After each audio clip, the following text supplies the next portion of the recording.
Olá, tudo bem? Bem-vindo ao canal Viver de Renda. Se inscreva no canal, deixe seu like, compartilhe com os amigos. Nos acompanhe também no Instagram Viver de Renda Canal, no nosso novo canal aqui no YouTube, o Café com Ações. Sou Cláudio Soleiro, formado em administração, consultor empresarial e investidor na Bolsa desde 2006. Criei o Viver de Renda para compartilhar experiências com vocês.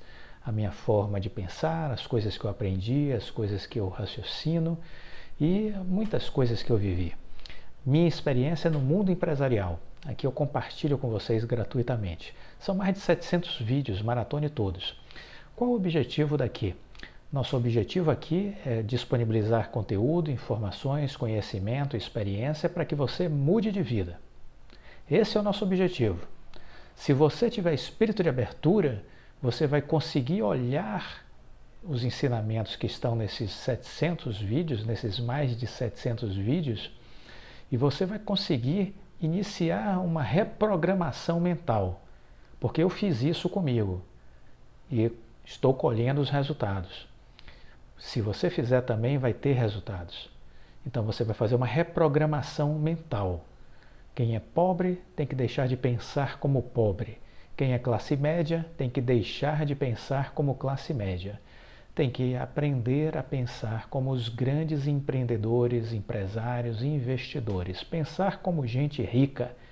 Porque qual é o objetivo aqui? Que nós possamos alcançar a independência financeira. Eu não quero isso, eu quero ser funcionário o resto da vida. Pronto, ótimo, aqui não tem nada para você. Absolutamente nada. Agora, se você almeja ter a sua independência financeira, e o que é independência financeira? É você ser dono do seu tempo.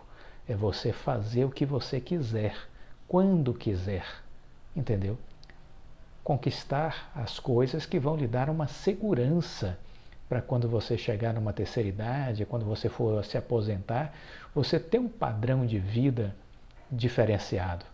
Para você não se empobrecer na terceira idade. Porque é isso que acontece com o pessoal da classe média e da classe pobre. Eles empobrecem na terceira idade. Por quê? Porque não tiveram educação financeira para acumular capital, para investir, né? Não tiveram capacidade de investimento, não sofisticaram a sua inteligência e, deste modo, quando eles se aposentam, vão se viver única e exclusivamente de sua aposentadoria ou de algum fundo de previdência complementar. Isso não é o suficiente para ter uma vida boa, para ter uma vida tranquila. Se você considerar aí o ritmo de inflação e tudo mais, você vai ver que o seu plano de contar apenas com aposentadoria e um fundo de previdência te levarão a uma vida muito dura e muito difícil. Sem falar que apostar suas fichas em ser funcionário de alguma coisa é um risco muito grande. Porque na iniciativa privada, no concurso público, você vai ter, de certa forma, uma proteção ad eterno, que um dia isso pode mudar, seria ótimo que mudasse, que acabasse a estabilidade do funcionalismo público, mediante alguns critérios, mas, enquanto isso não acontece, a regra do jogo que vale. Já na iniciativa privada, essa estabilidade não tem. E o que é que acontece na iniciativa privada? Muitas vezes as pessoas vão envelhecendo e vão sendo substituídas por pessoas mais novas. Isso é muito comum na iniciativa privada. Tenho certeza que você deve conhecer alguém que viveu essa realidade. Eu conheço várias. Então, esse processo é muito comum nas empresas privadas. Portanto, é muito arriscado você depender do trabalho. Muito arriscado. Warren Buffett diz que você tem que aprender ao dormir toda noite, deixar o dinheiro trabalhando para você. É um aprendizado isso. Isso se chama sofisticar a inteligência financeira. Então aqui no canal a gente fala muito sobre essas coisas. É uma oportunidade gigantesca para você mudar a sua vida. Venha sempre com a gente. Estamos fazendo o segundo vídeo desse domingo, né, encerrando esse estudo de caso da Oi. Fizemos uns 2 vídeos no sábado, falamos muito sobre diferenciais competitivos, vantagens competitivas, a partir de uma conversa que tivemos com o RI da Oi. E isso é muito importante para abrir nossa mente, entender o que é essa nova Oi, porque olha, desculpa, quase ninguém está entendendo essa empresa. Quase ninguém está entendendo essa empresa. E isso é preocupante, porque é um problema aí de interpretação, né? Existe um problema crônico de interpretação. As pessoas não estão conseguindo interpretar essa nova Oi. Quando descobrirem o que é a empresa, ela já terá acontecido. Então, falamos antes do sábado, na semana que passou, eu publiquei alguns vídeos falando sobre a importância da gente andar fora dos consensos, porque os consensos são das multidões, e as multidões e as massas, na média, sempre estão equivocadas. Então, que nos afastemos dos consensos, que nós devemos procurar o valor quando ninguém está enxergando. Dissemos também recentemente, o próprio Michael Bloomberg, um bilionário de 60 bilhões de dólares, ele disse, olha, o segredo do sucesso é chegar na frente, chegar primeiro. Então é isso.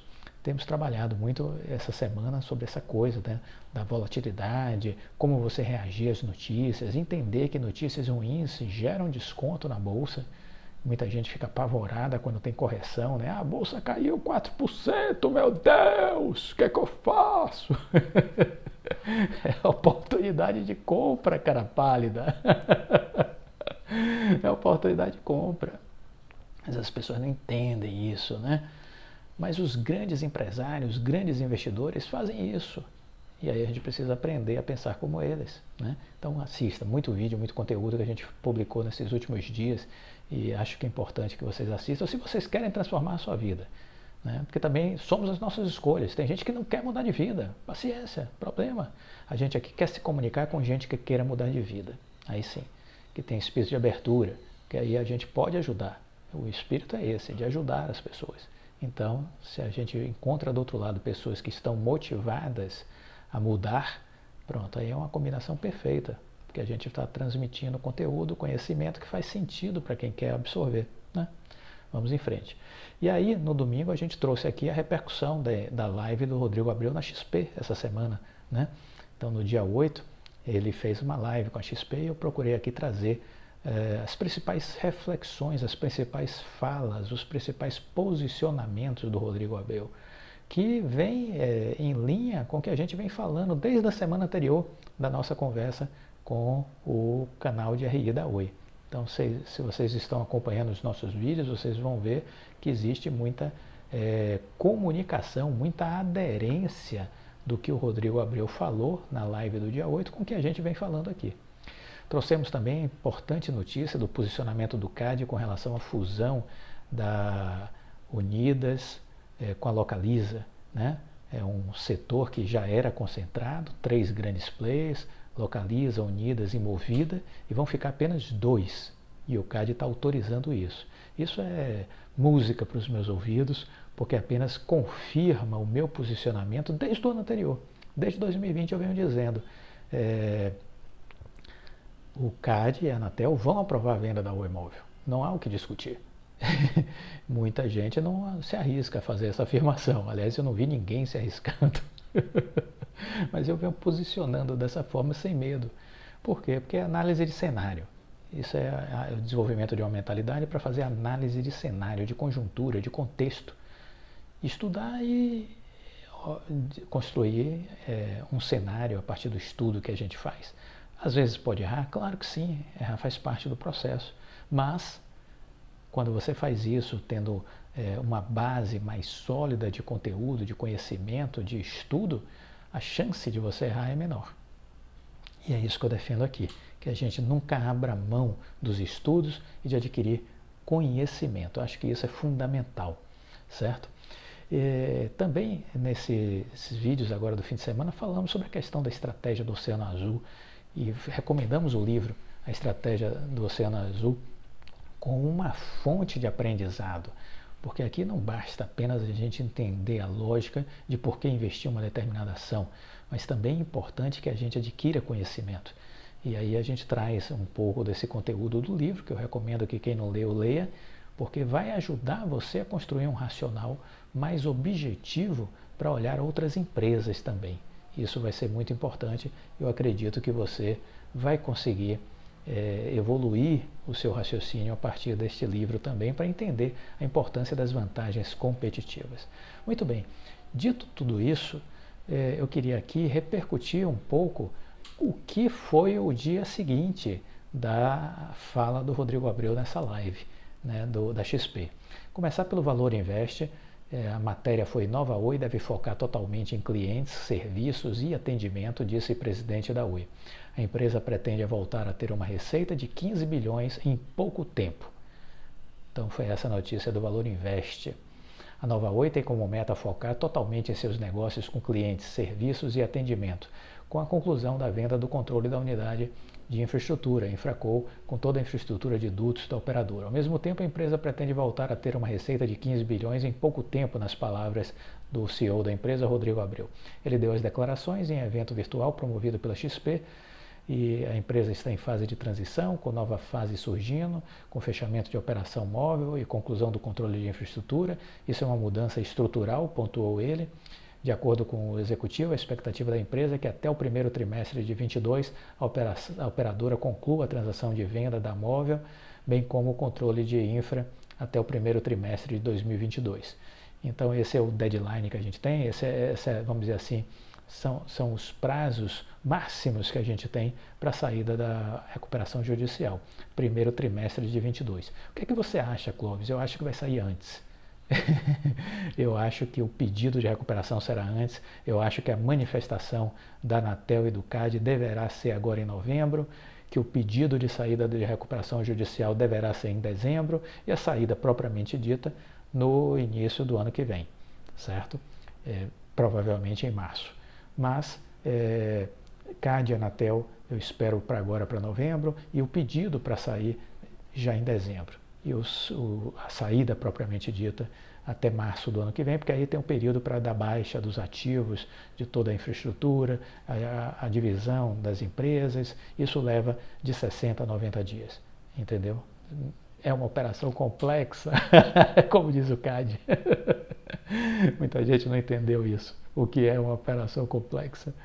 Mas, enfim, nos casos dos negócios da empresa para o futuro, o CEO da empresa, o CEO Rodrigo Abreu, comentou que a ideia da Nova Oi é deixar à parte toda a telefonia fixa de cobre, migrando para a fibra ótica.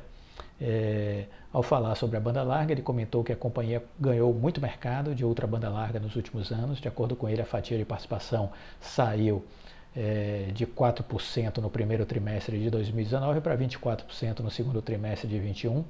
A Nova Oi acredita que existe potencial muito grande de crescimento de fibra no país, com espaço para todos os players de mercado, mas a empresa quer ser o maior. Rodrigo Abreu também comentou que ainda nos planos nos planos futuros de negócio da empresa, a ideia da Nova Oi é de atuar nos setores de saúde, com teleconsultas, educação à distância, segurança, bem como serviços para casa, logística, aquela ideia das casas inteligentes, né, logística. Isso na prática deve conduzir a uma maior variedade de receitas da Nova Oi. Serão múltiplos possíveis negócios que vão levar a múltiplas receitas. Isso que é importante entender. Segundo Abreu, o investimento da Vital, e tudo isso dentro daquele guarda-chuva da tecnologia, ok? Tudo dentro do guarda-chuva da tecnologia. Segundo Abreu, o investimento da Vital está assegurado de 30 bilhões em 5 anos, isso significa uma média de 6 bi por ano, já a partir de 2022. Ele fez comentários ao falar no evento da XP, e a Vital é o novo nome comercial para a antiga Infraco. Em julho, a Nova Oi vendeu uma parte da Infraco para o BTG, que se tornou sócio da Oi, né? Então tá aí a matéria que saiu no Valor Invest, uma matéria positiva. Vamos deixar aqui registrada, após muito tempo, uma matéria positiva falando sobre essa empresa, sobre a Oi, né? É a segunda, eu diria. Teve uma na semana agora que passou também, da Money Times, dizendo que o CAD vai aprovar de forma tranquila a venda da Oi Móvel. Então já é a segunda notícia positiva, depois de mais talvez de 2 dezenas de notícias negativas nos últimos meses. Aí tem a Teletime, que também repercutiu. Nova Oi prevê novos fluxos, reequilibrando a receita após venda da unidade móvel. O presidente Rodrigo Abreu quis passar uma mensagem ao mercado. A Nova Oi continuará a ter participação relevante na Vital, que é a antiga Infraco, são 42,1%, né? Não é um acionista minoritário, é um acionista relevante. Gente ignorante, estúpida, tem dito, é um acionista minoritário, gente burra, né? Não tem a menor noção do que seja um acionista relevante. O que a Oi é um acionista relevante. Ninguém é minoritário com 42% de uma participação numa empresa. Só gente analfabeta de pai e mãe que pode abrir a boca para dizer isso. Não entende nada de lufas. Desculpa, entendeu? A gente precisa raciocinar antes de falar. É fundamental raciocinar primeiro e falar depois. Porque se fizer conexão direta, pode dar um negócio desse. Entendeu? Então é isso. A Nova Oi continuará a ter participação relevante na Vital, a companhia de infra de fibra, cujo controle foi negociado com o BTG Pactual.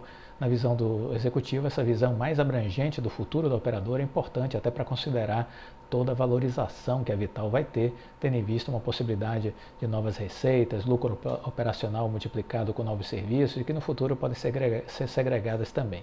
Mesmo considerando apenas a Nova Oi, a empresa vislumbra novos fluxos que permitirão ao operador obter um patamar de receita de 15 bilhões, que é o que ela hoje tem, por exemplo, com a Oi Imóvel ainda incorporada. Então, veja bem, ela vai ter com a Nova Oi um faturamento de 15 bilhões, isso não tem aí os dividendos que ela vai receber, que é na casa de bilhão por parte da Vital, e serão 15 bilhões, e esse faturamento de 15 bilhões, essa receita de 15 bilhões é o que ela já tem hoje com a Oi Imóvel incorporada. Ela não terá mais a Oi Imóvel, então ela vai manter a receita dos tempos atuais sem a Oi Imóvel. Logo após a venda, esse número deverá baixar para 9 bilhões, mas a ideia é voltar a crescer em seguida por meio da operação na nova fase. Durante a live na XP, no dia 8, ele justificou que muitos analistas de mercado têm interpretado a Nova Oi como apenas uma empresa standalone. O foco dessa operação será a fibra, mas tirando proveito, inclusive, como cliente âncora do poder de investimento e ativos da Vital. Todo o capital da empresa na unidade de fibra, que será contratada pelo fundo BTG Pactual, será OPEX. Isso permitirá novos fluxos de receita, sem as amarras da infra e do CAPEX, segundo o executivo. É preciso entender a Nova Oi como uma empresa focada em serviço, com poucos ativos e que não precisa mais do CAPEX do passado. Ele explica que a valorização da Vital trará também a liquidez necessária. Muita gente olha só a Nova Oi e se esquece que tem uma participação atualmente de 10 a 12 bilhões na companhia e que será valorizada para algo em torno de 30 bilhões em poucos anos. Então ele está trabalhando já com aquele cenário de 13 vezes o múltiplo EBITDA, que dá 70, e aí a participação da Oi fica na casa de 30 bilhões. Tá? Novas receitas, o Abreu ele também não mencionou muitos exemplos de novos fluxos, mas diz que foram criados alguns segmentos que já contam com receitas anuais superiores a 130 milhões. É o caso da Oi Expert, especializada em assistência técnica e que é 100% baseada em equipe internalizada na empresa e que terá no primeiro ano de funcionamento receita de 100 milhões. Entre os segmentos a serem explorados estão a educação, serviços financeiros, seguros, saúde, casa conectada, monitoramento remoto, incluindo a parte de logística também que pode ser explorada. Ele aponta que esses novos fluxos não aparecerão de forma imediata, mas de forma, vamos dizer assim, crescente, vão sendo modelados esses negócios e sendo implementados e escalonados, vamos dizer assim. Isso inclui até a possibilidade de criar operações segregadas se a musculatura do negócio crescer muito, né? Eles podem criar vida própria com equity separado. O planejamento toma como base a previsão de que a operadora terá uma estrutura de custos muito menor. Isso será uma oportunidade para a empresa realizar algumas modificações. Rodrigo Abreu diz que é uma execução dura, mas que está sendo feita e que inclui a implantação de metodologias novas de gestão, organização, aumentando a eficiência baseada em squads e ágil. Um dos reflexos da mudança, diz ele, é a reorganização da diretoria da empresa, que também visa a redução de custos operacionais. Estamos subindo a área de negócios com a modificação na semana passada para ter mais leveza e mais atividade. ele destacou aí a contratação da nova diretora executiva financeira, a Cristiane Barreto, que foi anunciada após a saída de Camille Faria para a TIM. Então, são algumas informações a mais dessa repercussão do pós-apresentação do CEO Rodrigo Abreu. No Suno Notícias, saiu também uma informação que vale a pena citar rapidamente. Oi vai gerar receita de 15 bi entre 2 e 3 anos, disse Rodrigo Abreu.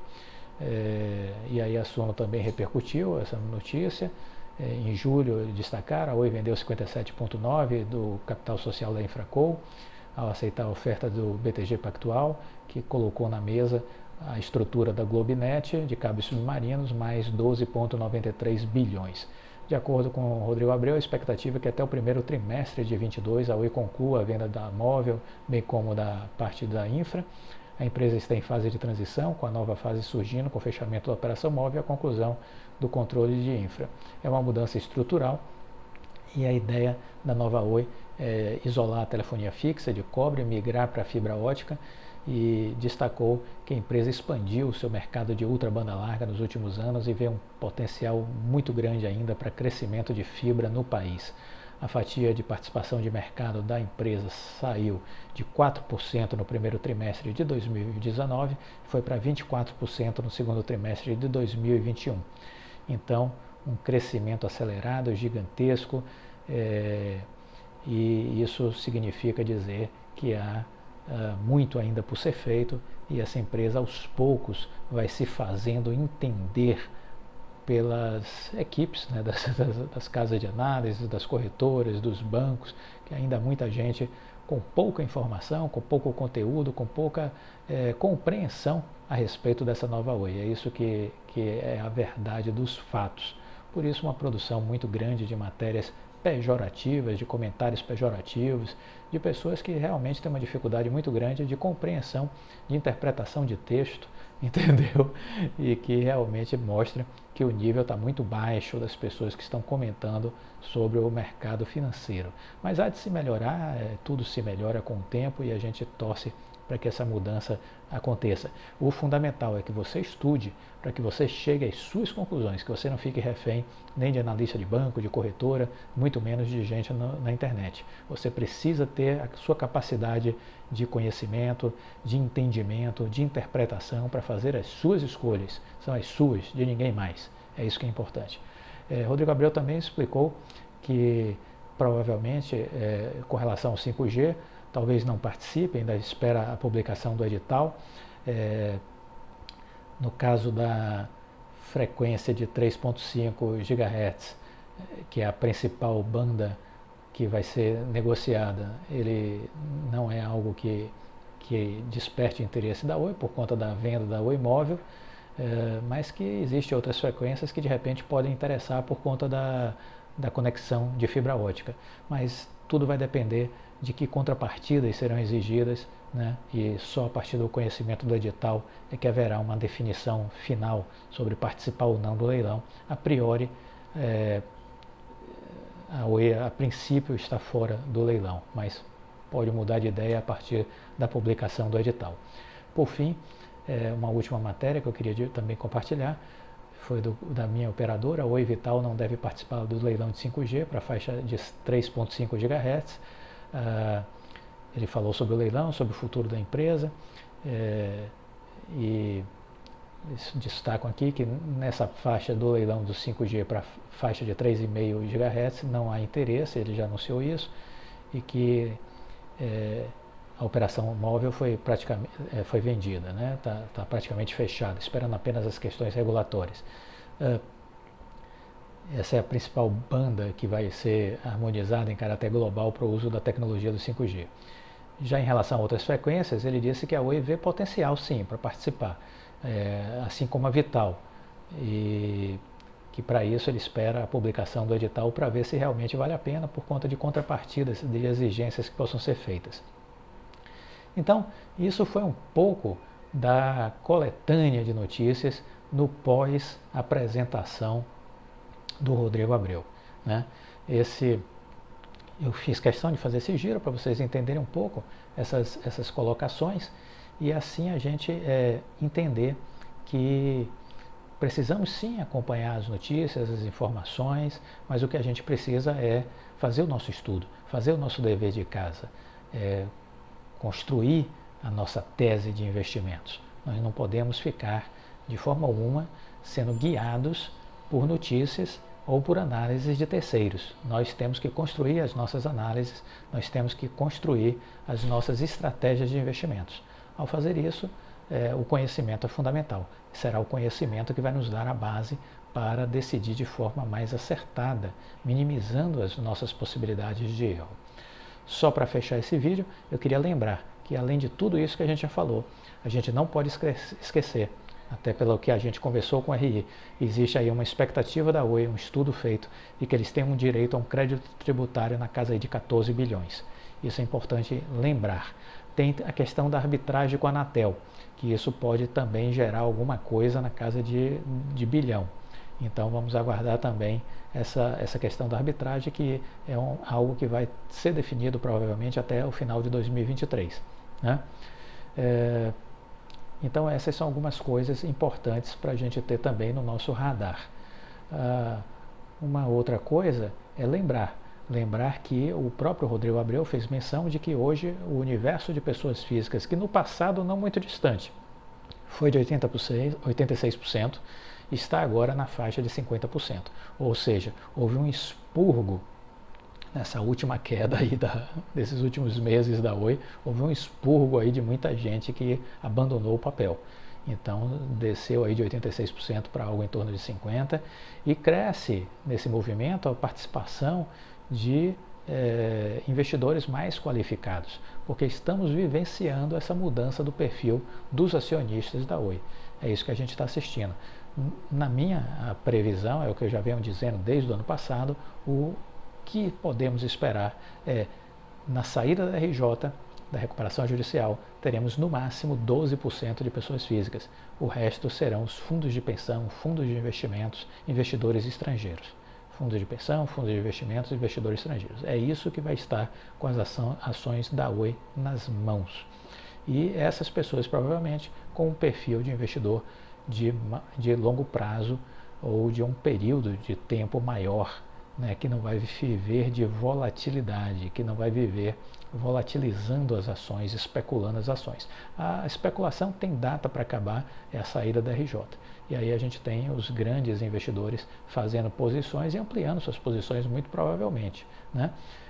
Vale lembrar que a gente tem gente de peso investindo na Oi, como o Howard Marks, bilionário americano, temos o Global Fund, temos um fundo canadense chamado Brookfield, que é um fundo grande lá do Canadá, tem a Solos, os 3 fundos pelo menos da BlackRock, pelo que eu pude andar pesquisando, pelo menos 3 fundos da BlackRock investindo. Tem a Ferro, que é a antiga Portugal Telecom, que continua com ações da Oi também. Aqui no Brasil, vale lembrar o André Jacuzzi, multimilionário, mega investidor da Bolsa, né? Tem a Moá Capital, também com presença firme aí de participação na Oi. E a gente vê que são os tubarões que já estão nessas águas, né? São os tubarões que já estão nessas águas e vão entrar certamente aí com a saída da RJ os grandes fundos de investimentos, os grandes fundos de pensão. A gente vai ver até por conta da questão do índice do Ibovespa, porque a Oi rapidamente vai entrar no índice, e aí a gente vai ver os grandes fundos como o Petros da Petrobras, Funcef da Caixa Econômica, o Previ do Banco do Brasil, né? A gente vai estar vendo esses grandes fundos aportando recursos nas ações da Oi. Isso a gente vai ver. E é este fluxo que vai fazer com que o papel suba. É este fluxo que vai fazer o papel subir. Bom, esse foi um pouco o contexto que a gente queria para encerrar aqui no domingo. Eu queria aproveitar, desejar a vocês uma ótima noite, um brinde para todos vocês, sempre com um bom vinho. Que a gente precisa sempre celebrar. Celebrar a vida, celebrar as oportunidades, celebrar os momentos que nós temos para curtir a vida, as pessoas que a gente convive, os nossos amigos e as nossas conquistas, porque a vida é feita disso, de colecionar momentos. Lembre-se sempre disso. A vida Ela foi feita para que nós possamos colecionar bons momentos. Uma feliz noite a todos, uma ótima semana. Fiquem com Deus, deixe o like e até a próxima.